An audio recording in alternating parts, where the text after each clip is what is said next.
When you think of the stock market, one image that first comes to mind is money.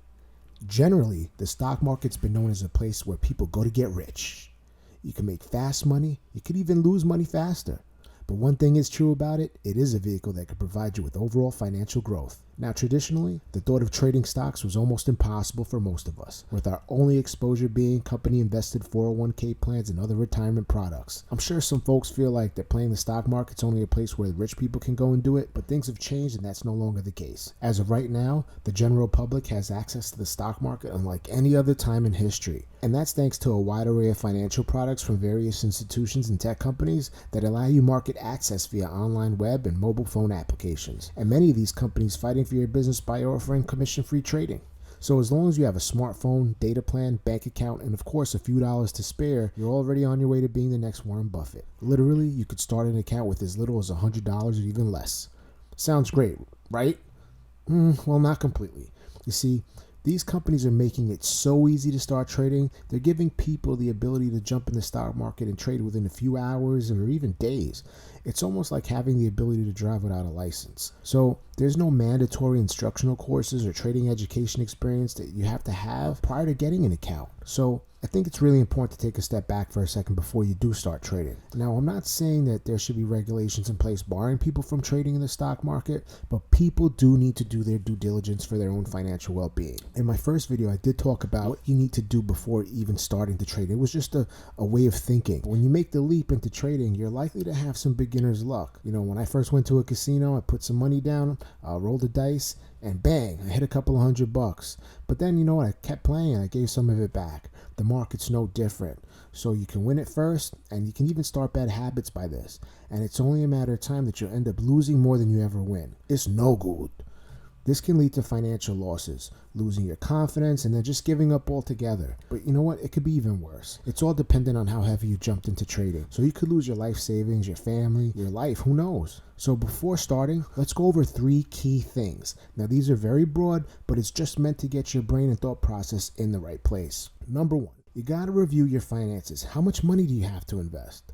Now, you don't want to look at money you can borrow from someone, not from a cash advance off a credit card or a loan. You want liquid cash. Money that if you lost it all, every last dollar gone, done. If you lost it all, would it change your life? Could you pay your rent, your mortgage? Could you pay the bills? Will you have money to eat? If the answer is no, don't invest those funds. Put the money aside that you can afford to lose, and if you did, make sure it's an amount that's not going to change your life, because it's likely that you're going to lose some money at some point in time. Number 2, education.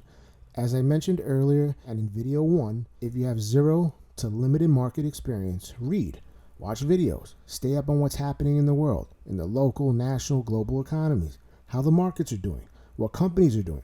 Research the markets that you'll be investing in, especially when you're going long-term into something. Day trading is a little different, but it's best to be well-rounded in as much areas as you can. So do your homework, research, read, find chats on trading, get up on the verbiage and lingo of active traders and financial players. Now understand, don't take everyone's buying advice in chats. Do your own due diligence. YouTube, Twitter, Discord all have groups chatting about trading. Be sure to watch some videos. YouTube is a great resource. Watch CNBC, Fox Business, Bloomberg. Check out Barron's and Yahoo Finance for articles regarding finance and investing. Benzinga, that's another one you can use. All these resources I mentioned will have the terminology, the relevant information, and up-to-date headlines of everything you need to know to bring you up to speed on what's going on today. Now, while doing this research, it's not going to guarantee you make money. It's not going to give you the secret stock pick to make you a gazillionaire. It will, however, give you the information to help you make informed decisions when you're trading. That way, you have a better chance to minimize your losses while maximizing your gains. Understand, once again, all this information you find, whether in videos, articles, whatever, take it all with a grain of salt. Just don't go and invest with what is said without doing some market research. You never know the intention of those putting out the stories and videos that may have some kind of interest in what happens within the financial markets or the stock you're picking. So researching prior to investing is known as due diligence, so make sure you do your due diligence. Quick note, while some of the language or let's say words you read or hear in videos will sound a bit foreign, don't worry, because as you read and watch the videos over and over again, the terminology is not going to sound unfamiliar.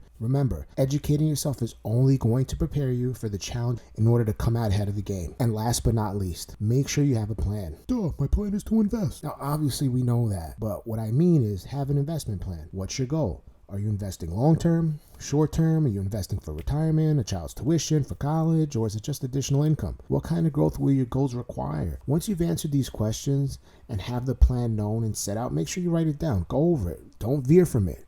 You can make the next step choosing a brokerage account after that, and then you can start trading.